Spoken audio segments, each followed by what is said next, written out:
మాజీ మంత్రి ముద్రగడ పద్మనాభం తలపెట్టిన పాదయాత్రకు మళ్లీ బ్రేక్ వేశారు పోలీసులు. అనంతరం కాపు జేఏసీ నాయకులతో కలిసి వినూత్న నిరసనను ఇంటి వద్దే నిర్వహించారు ముద్రగడ. చేతులకు కాళ్లకు సంకెళ్లు వేసి ప్రభుత్వం కాపు జాతిని ఇలాగే కట్టిపాడేసిందని ఆరోపిస్తూ సంకెళ్లతో ఆందోళన చేపట్టారు.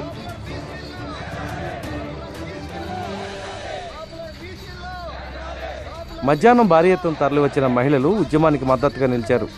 కంచం గరిట వాయిస్తూ కాపులకు తక్షణం బీసీలో కలపాలని డిమాండ్ చేశారు. కాపులపై నిర్బంధాన్ని జేఏసీ నాయకులు ఆకుల రామకృష్ణ, వాసిరెడ్డి దాసు తీవ్రంగా ఖండించారు.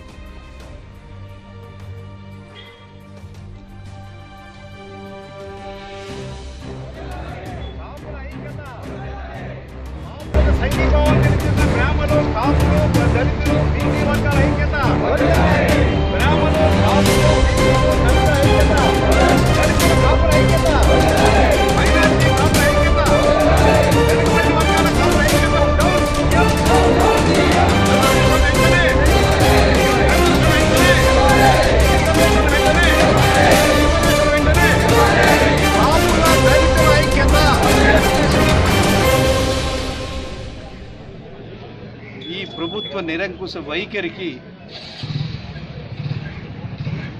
నిరసన తెలియజేస్తూ ఇవాళ సంఖ్యలేసి ప్రభుత్వ విధానం ఈ రకంగా ఉందని చెప్పి ప్రజాస్వామ్యవాదులారా గమనించండి. ఈ ధోరణి శృతిమించుతా ఉంది ఈ ప్రభుత్వానికి. ఇదే ధోరణితో కొనసాగితే భవిష్యత్తులో ఈ ప్రభుత్వాన్ని ఈ జాతి ఏనాటికి క్షమించదు.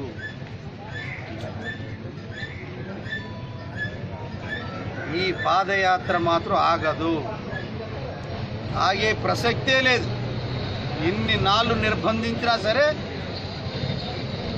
అన్ని నాళ్ళు ఈ పాదయాత్ర చట్టానికి లోబడే స్వీయ నియంత్రణ మేము పాటిస్తున్నాం, చట్టాన్ని మేము గౌరవిస్తున్నాం.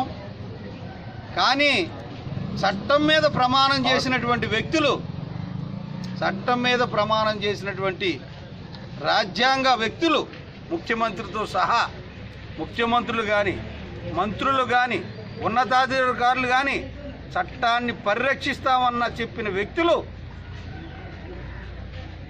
ఈ రోజున చట్టాన్ని ఏ రకంగా వైలేట్ చేస్తున్నారో గ్రహించాలని చెప్పేసి మేము కోరుతా ఉన్నాం.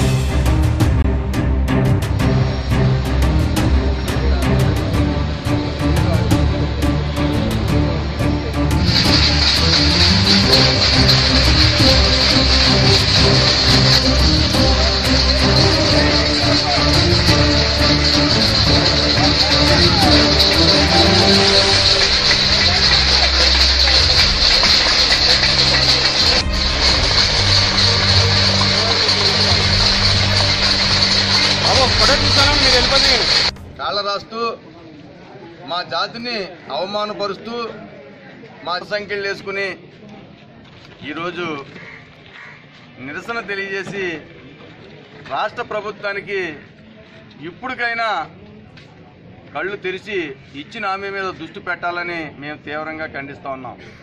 మా జాతి అయితే మీ పార్టీని కానీ మీ నాయకులు కానీ అడుక్కోవడం లేదు, ఇది గమనించాలా. ఏదైతే మీరు 2013-14 ఎన్నికల్లో మేనిఫెస్టోలో 28వ పేజీలో పెట్టారో అన్ని మట్టికి మా నాయకుడు డిమాండ్ చేస్తున్నాడు తప్ప చంద్రబాబు నాయుడు గారు దోచుకున్న 2000 కోట్లలో మేము ఎక్కడ ఓటు అడగట్లేదని చెప్పి సందర్భంగా తెలియజేస్తా ఉన్నాం. 2 లక్షల కోట్ల రూపాయలు దోచుకున్న దానిలో మేము ఓటు అడగట్లేదు. మాకు ఏదైతే సంవత్సరానికి 1000 కోట్లు ఇస్తానన్నారో, 5 సంవత్సరానికి 5000 కోట్లు ఇస్తానన్నారో, కాపు తెలగ బలిజ పిల్లల్ని ఎల్కేజీ నుంచి పీజీ దాకా ఏదైతే చదివిస్తానన్నారో దాన్ని తీసేసిన రిజర్వేషన్ పునరుద్ధరిస్తామన్నారు 6 నెలల కాలంలో.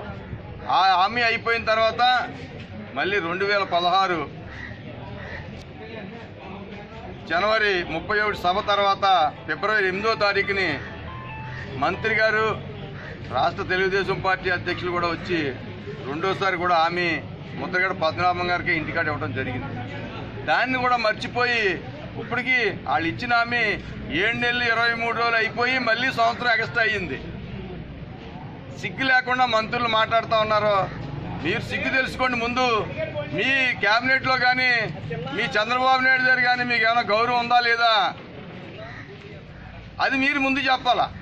మాకు గౌరవం లేదండి, మేము పొరపాటున హామీ ఇచ్చామండి, తప్పు అయిపోయిందని కిల్లంపూడి వచ్చి ముద్రగడ పద్మనాభం గారికి క్షమాపణ చెప్పాలా.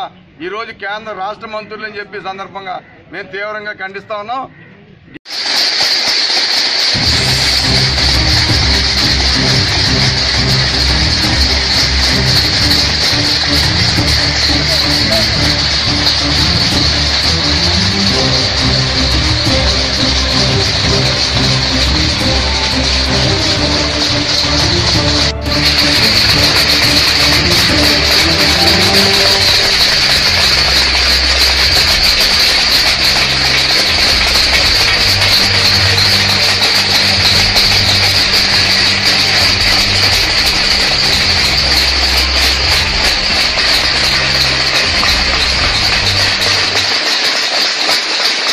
అయితే కాపు ప్రజాప్రతినిధులు అందరూ కూడా ముఖ్యంగా మంత్రులందరికీ మేము ఈ వేదిక మీద హెచ్చరిక చేసేది ఏంటంటే మీరందరూ కూడా పద్మనాభం గారిని వ్యక్తిగతంగా విమర్శ చేస్తున్నారు, ఆయనకు లేని దోషాలను అంటగడుతున్నారు.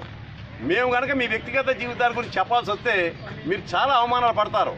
పద్మనాభం గారి ఇంతవరకు ఆయన డైరెక్ట్గా చంద్రబాబు నాయుడు గారిని అడగడం తప్ప ఏ మంత్రిని కానీ ఏ ప్రజాప్రతినిధిని కానీ ఏ రాజకీయ నాయకులు కూడా ఆయన విమర్శించకుండా చాలా హుందాగా వ్యవహరిస్తుంటే మీరు వ్యక్తిగత విమర్శలు దిగుతున్నారంటే కేవలం కాపుల యొక్క మంత్రుల యొక్క స్థితిని దిగజార్చే విధంగా చంద్రబాబు మీతో నాటకాలు ఆడిస్తున్నాడు.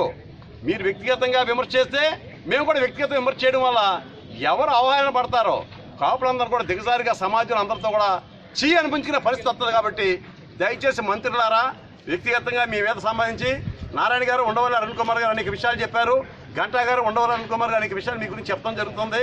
అలాగే చాలామంది నాయకులు మీ గురించి వ్యక్తిగతంగా విమర్శలు చేస్తున్నారు. కానీ కాపు సోదరులుగా మీ హోదా కానీ మీ గౌరవాన్ని తగ్గించుకొని మేము సంయమనంతో పాటిస్తున్నాం. కాబట్టి దయచేసి మీ విమర్శలు ఏమైనా ఉంటే ఒక సిద్ధాంతపరంగా చెప్పండి. మీరు ఏమైతే ప్రామిస్ చేస్తారో ఆ ప్రామిస్ని ఎప్పుడు నెరవేరుస్తారో దాని మీద ఒక స్పష్టమైన హామీని ఇవ్వండి. అంతే తప్ప ఉద్యమం చేస్తున్న వాళ్ళందరి మీద కూడా మీరు చెత్తగా మాట్లాడితే అంతకన్నా చెత్త అయిన స్థితికి మీరు దిగజారిపోతారో. రేపు రాజకీయంగానే కాదు వ్యక్తిగతంగా కూడా చెత్త డబ్బాల్లో చేరే స్థితి మీకు వస్తుందని చెప్పేసి మేము మనవి చేస్తాం.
దళితుల కాపుల ఐక్యత, మైనారిటీ